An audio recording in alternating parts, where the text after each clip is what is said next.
Let me be honest with you. One of the most freeing and eye-opening realizations I've ever had as a young adult is the fact that nobody actually knows what they're doing with their life. And let me explain what I mean by this. There are two types of people. The first one is the one who makes decisions and choices for themselves based on the expectations that other people have of them. So whether that is expectations from family, expectations from friends, from their workplace, their co-workers, whatever immediate environment they find themselves having to interact with, they make decisions and choices that gain them acceptance and approval in that environment. And let me just make this clear. I am in no way throwing shade to this type of person because I used to be this type of person. I used to think that the only way for me to gain approval and acceptance from the environments I used to find myself in is to make the choices that I feel will appease the expectations that those environments had projected onto me.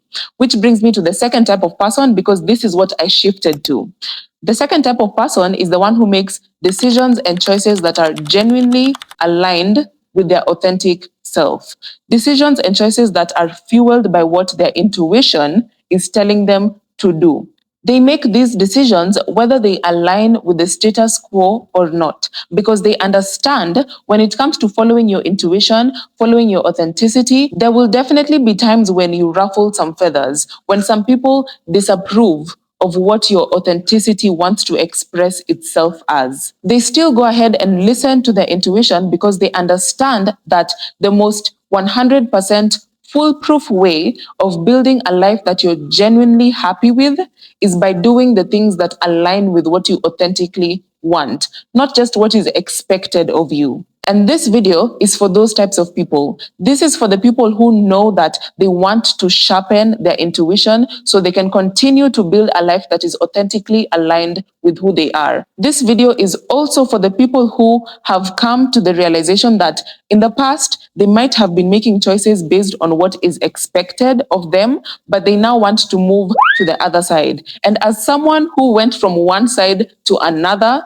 I promise you, we are happier on the side where you're listening to your authenticity. We are much happier on the side where you're making choices that are genuinely aligned with what you want and not just what will make the people around you happy and make them give you their approval and acceptance. In this video, we're covering three main things. The first one will be discovering who your authentic self actually is, because sometimes it can be difficult to make decisions aligned with your authenticity when you don't know what that looks like. The second thing we're going to cover is how to consistently make decisions that align with your authenticity and your intuition, even when other people are trying to make it difficult for you to make those decisions, whether they're doing that by disapproving or, sharing their unsolicited opinions or whatever they're trying to do. The third thing we're going to cover is how to let go of the things that are holding you back from listening to your intuition, how to let go of the old subconscious programming that is keeping you trapped with limiting beliefs that hold you back from authentically expressing yourself. Welcome to Take Your Power Back. My name is Kisia. Let's get started.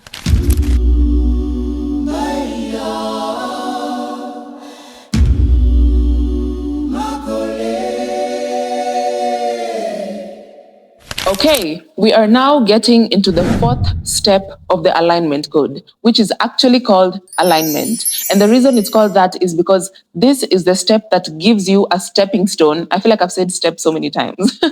But yes, this is the step that gives you a stepping stone for you to be able to discover who your authentic self actually is and to start making decisions that align with that version of yourself. But before we get into all that, let's quickly have a recap of the groundwork we've already covered with the first three steps. The first step was awareness. This is where we began the journey by looking inwards. We were shedding light on our thoughts, our feelings, our patterns. We even covered the ways to discover the advantages and disadvantages of your limiting subconscious programming. And I say that with a grain of salt because it can be very difficult for you to phrase something as an advantage after you consider the difficult kind of situations and experiences that your old subconscious programming or your life circumstances or even your trauma has forced you to go through. But yes, we did look at ways to find out what advantages and disadvantages your limiting subconscious programming may have given to you. If you haven't yet seen that video, definitely have a look at it because it has some really useful information.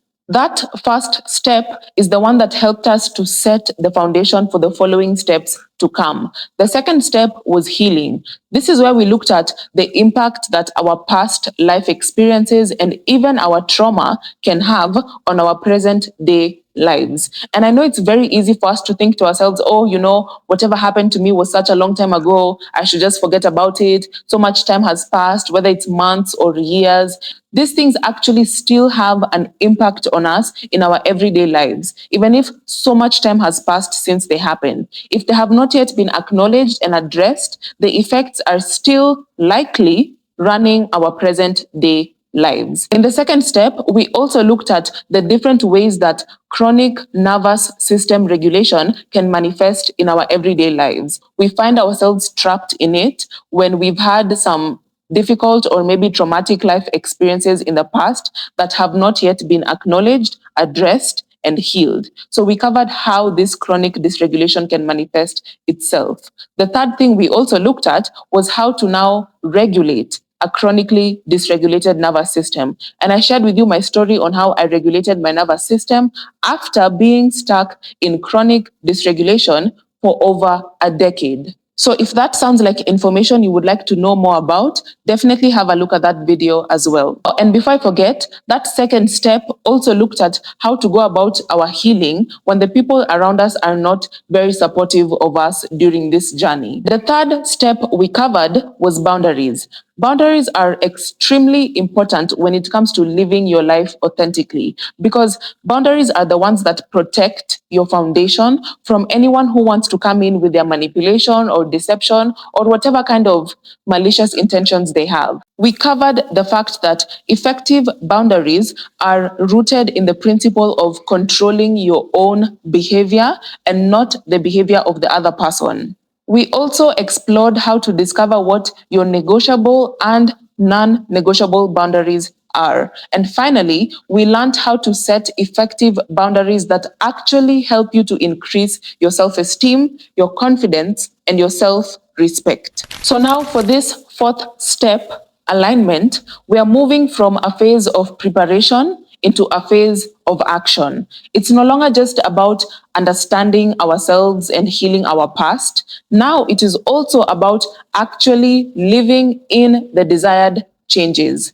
This is the step where we're generating momentum to fuel the creation of a life that is aligned with our inner truth, a life where the external matches what we authentically feel on the inside. And as we're covering these practical steps, I have to let you know that consistent application of these concepts is what will fuel the momentum that transforms them from regular concepts that you're just listening to from your screen to actual tangible results. So before we dive into the how of identifying and prioritizing your personal values, let's first cover why these values are extremely important. These are the core principles and beliefs that ultimately govern how you see the world. They shape your perspective, and they even drive the decisions and the choices that you make for yourself. Authenticity is not just about following a trend. It's about making sure that these values actually align with your inner truth, because they are ultimately at the foundation of how you present yourself to the world. Now, if you're like me, you might find that some of the values that you hold close to your heart are values that you actually inherited. They were passed down onto you by the people who came before you. And there's actually nothing wrong with that. As long as those values still align with who you are authentically, there's nothing wrong with still holding on to them. I think it's also important for us to understand that if those values don't align with you, there is also nothing wrong with choosing to change what those values are for yourself. Because we also don't know the kind of lives that the people who came before us were leading. We don't know if they had the opportunity to question the values that were passed down onto them, or if their circumstances made them feel like they need to blindly follow whatever they're told to follow. Maybe some of them would have loved to question these values and to adopt some of their own, but maybe that opportunity never came for them. So if you're watching this video and you truly want to honor yourself and to honor your truth, you owe it to yourself to question these values that were passed down onto you.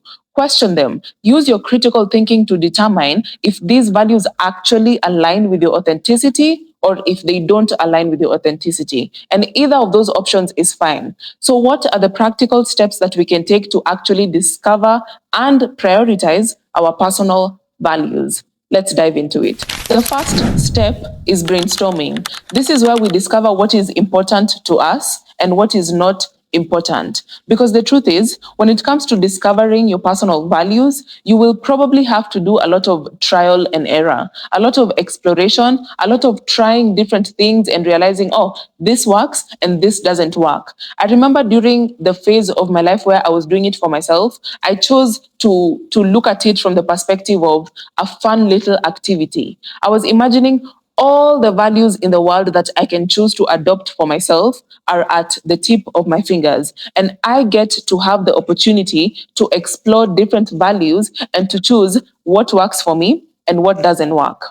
Look at it as a fun exploration exercise that you get to take part in. And I'm going to put a document on the screen that has a few questions you can use to begin exploring what is important to you. You can take a screenshot, and if you want, you can answer these ones to yourself verbally in your head, or you can even journal about them. Because I remember I definitely journaled about mine, and it was a really fun activity for me to just explore and find out what I want to experiment with and what I don't want to experiment with. Step two is where we begin to identify our core values. These are the values that we feel are fundamental to who we are. These are the ones that we feel like we can never ever compromise on. So, for example, maybe you feel like you can never ever compromise on honesty. Maybe you always want to be surrounded by people who value transparency. Or maybe you feel like you can never compromise on your alone time, because I know that's definitely one I value so, so much.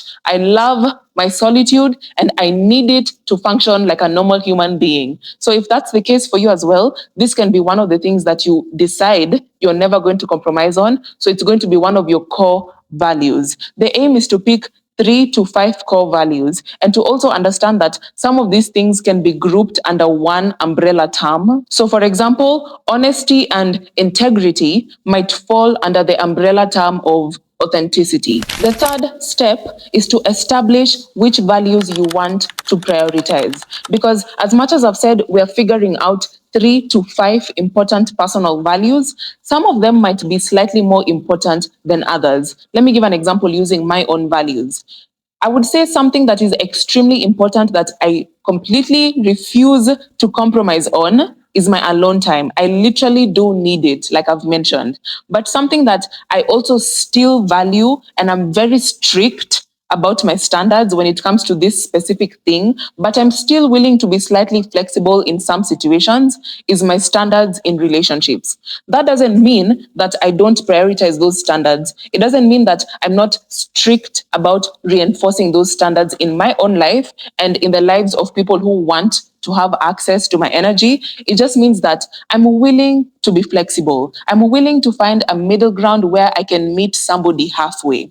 And this is an extremely important distinction to have when it comes to your personal values, because sometimes you might be faced by choices that have competing values, choices that you need to know, or you need to decide for yourself what feels more important for my current situation or my current reality, and what feels like maybe I can postpone it a little bit. You're not postponing it because it's less important, but maybe because it's less urgent. You know, sometimes something can be important but not urgent, and other times something can be urgent and important. The fourth step is to regularly reflect on your boundaries. Because the truth is, sometimes our values are going to change depending on what phase of our life we are in. So something that you believed when you were 20 years old might not be the same thing you believe when you're 35. It might not be the same thing you believe when you're 55. Because sometimes we gain new information that gives us a different perspective. Other times we realize the information that we believed was actually incorrect. And there's nothing wrong with changing our values. But that's why it's important for us to regularly check in with ourselves to make sure that the values still authentically align with our truth. Ask yourself questions like, do I still feel connected to these values? Are there areas where I feel like I might be falling short? What are the areas that I feel like I could improve? And how can these improvements actually be made? Just consistently check in with yourself. The fifth step is to actively apply your values to your daily life. This is where we now start using our values as a filter for the choices that we make. Let it filter the relationships you allow into your life. Let it filter the goals you choose to go after, and generally just the choices you make for yourself. When you find yourself faced with a difficult choice, ask yourself, which option best aligns with my values? Let me give you a personal example on how I do this for myself. I'm someone who really appreciates authenticity. I value it in myself and I value it in other people as well. And I refuse to surround myself with people who think that their perspective on life is the objective truth. Because even as much as I feel confident in the things that I believe, I feel confident in my truth, I can also acknowledge the fact that there is a possibility that my truth is subjective. In fact, that possibility is quite big. So I refuse to surround myself with anyone who thinks that they need to prove that their perspective is better than the perspectives of people around them. Someone who doesn't know how to agree to disagree is someone that I refuse to give access to my energy. And this is an example of the choices that I make in my life while using the filter of my personal values, because authenticity is definitely on my top 5 list. And if someone else doesn't appreciate authenticity and the different ways in which it can show up in the lives of different people, then I'm just not going to surround myself with someone like that. I refuse to do so. As I said earlier, the boundaries you set in step 3 are what protect you and allow you to have the safe environment to explore your personal values. Because those personal values are going to form the foundation of who you are. And you can't solidify that foundation if there is so much external noise and external opinions that is coming in and disrupting your process of exploring what these personal values are. So think of boundaries as the fence that safeguards the area that you require, or the environment, or the conditions that you require for you to discover what your personal values are. Boundaries are not walls. They're not walls for keeping people outside. They are filters for making sure that the people who come into your life, the people who have access to your energy, are not people who are coming to disrupt it with malicious intentions. Yeah, they might make some mistakes here and there, and they might cross your boundaries here and there, but they are generally and genuinely not trying to intentionally cause harm to you or who you are at your core.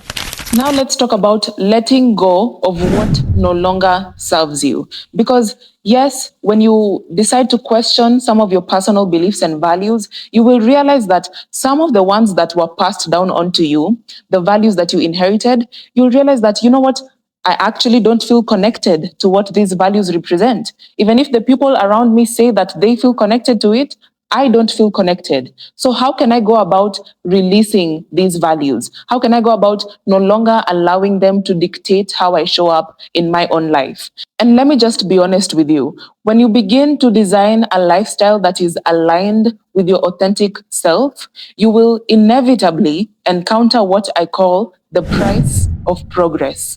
These are the challenges or the cost that you have to pay for leaving behind your old reality. As much as it's a reality that was holding you back, even when you choose to let go of it, in many cases, there is something that will crumble as a result of letting go of it. Whether that is your relationships, because you feel like they were actually very surface level and now you want to let go of them.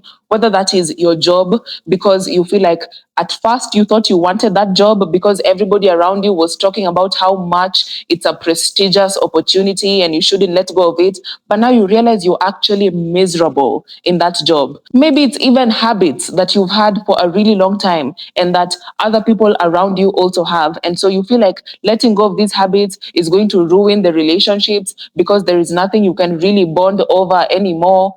But there's something that I want you to understand. Letting go will not be easy. I can tell you that for a fact, but it is extremely essential. It's important because that is what creates space for you to start creating a reality that is aligned with your authenticity. And I also want to acknowledge that this can actually be a painful process. It can be very disorienting to have to accept that certain beliefs that you held onto for such a long time are actually not authentically aligned with who you are. It can be really difficult to picture the fact that certain relationships, certain habits, certain, things that you're used to have to be left in the past for you to start moving forward with your aligned self. For example, when I decided that I no longer want to engage in the dynamic of being the therapist friend in relationships that my depth was not being reciprocated to me, I knew what that meant. I knew one of two things will happen. Either the relationships will fall out of my life, or the other person will find a way to meet me at a middle ground. And if I'm being honest, I had to face a lot of situations where the relationships just fell away. And it actually helped me understand that sometimes there are things and situations and relationships that can be rebuilt in your authentic reality. And there are other times to understand that certain things just have to be let go of for good. Like there is no rebuilding, there is no trying to reestablish, none of that. They just have to be released. Because clinging onto those dynamics because we're afraid to release the things that need to be released is the literal definition of self betrayal, self abandonment, prioritizing other people's comfort while sacrificing our own. And I want to say something to you that I wish someone would have repeated to me over and over again until the moment it stuck in my head. The peace you experience from choosing to create a life that is aligned with your inner truth will always outweigh the discomfort of releasing things that are not aligned with who you are. Yes, it might feel uncomfortable. Yes, it might feel difficult in the moment, but in hindsight, when time passes and you're looking back, you'll think to yourself, thank goodness I had the courage to release what was holding me back, because I wouldn't have evolved to this point if I was still trying to cling to old dynamics. Okay, now let's talk about how to make aligned decisions with confidence. This is where your intuition becomes like your secret weapon, something that just gives you confidence in the choices you want to make, even when the people around you are being unsupportive or they are against your decision in one way or another. But when it comes to listening to your intuition, if you want to be able to have access to it, we have to go back to the regulation practices we talked about in step 2 of the alignment code. If you haven't yet watched the video, I mentioned that the tools, I lost my train of thought for a bit. The practices that I use to listen to my intuition, the ones that have really, really helped me to sharpen my intuition, have been breathwork and yoga. And the reason I love these practices so much is because they kill two birds with one stone. They're not just beneficial for your physical body, they actually really help your nervous system. They help to bring you to a state of being centered, a state of feeling calm and grounded. And when you're in this state, you have a higher chance of actually hearing your discernment when it comes to making a choice. So if you're ever faced with a difficult choice and you don't know how to go about it, and you're wondering, oh my goodness, how can I listen to my intuition? What can I do to tune into my intuition? You can use one of those practices because, as I've said, they have worked amazingly for me. But if those specific practices don't appeal to you, definitely check out my video on healing, because we explored other practices that you can try out for yourself. So when you're faced with a decision that you would like to make and you want to make sure that your choice is fueled by your intuition, make sure you engage in some kind of regulation practice, whatever that is for you, whether it's breathwork or yoga or something that you've found for yourself. Engage in your regulation practice and then listen to your body and the choice that it feels inclined to make immediately after your regulation practice. And the beautiful thing about your intuition is that the more you listen to it, the more you create a routine that actively sharpens and nurtures your intuition, the stronger it becomes, to the point where you're able to tune into your intuition without engaging in a regulation practice. That doesn't mean that now, because you get to a point where you can hear your intuition clearly, that you should stop the regulation practices. No, because your intuition still needs to be maintained. Of course, continue with your routine for your regulation practices, but I just wanted to emphasize that the more you nurture your intuition, the easier it becomes to hear it and the stronger it actually becomes. Another important thing I want you to do is to start observing the difference between choices that you've made when you're listening to your intuition and choices that you've made when maybe you were just being slightly impulsive. Because when you start realizing that, wow, intuitive choices actually do have better results for me, you become more inclined to make those choices. You become more inclined to listen to your intuition because you actually have proof that those choices are the ones that lead you to what is authentically aligned with you.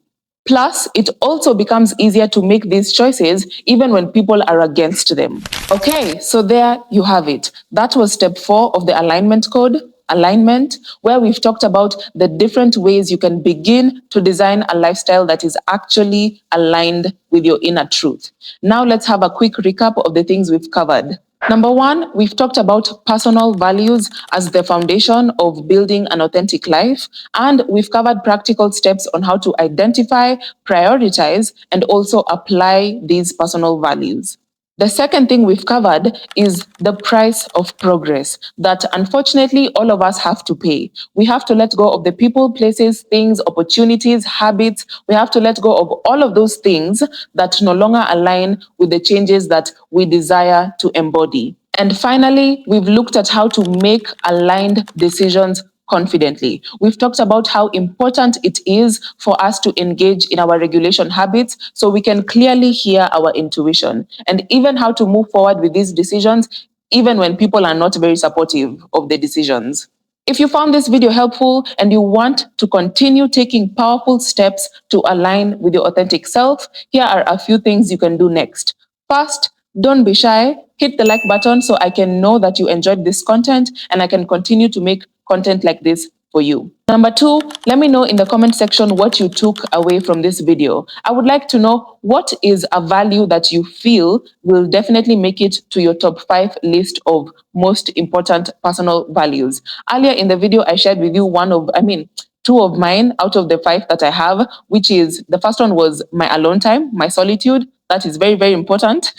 And the second one was my standards in relationships. Let me know in the comment section what values you have on your top 5 list. You can let me know all 5 if you want to. I would be happy to read them, or you can let me know 1 or 2 of them. And finally, don't miss out on the 5th and final step of the alignment code. Make sure to subscribe to the channel and to hit the notification bell so you are alerted when a new video drops. Also, connect with me beyond YouTube. Feel free to check out my social media handles where we can continue the conversation there, and also you can get regular actionable insights on how to continue living your authentic life.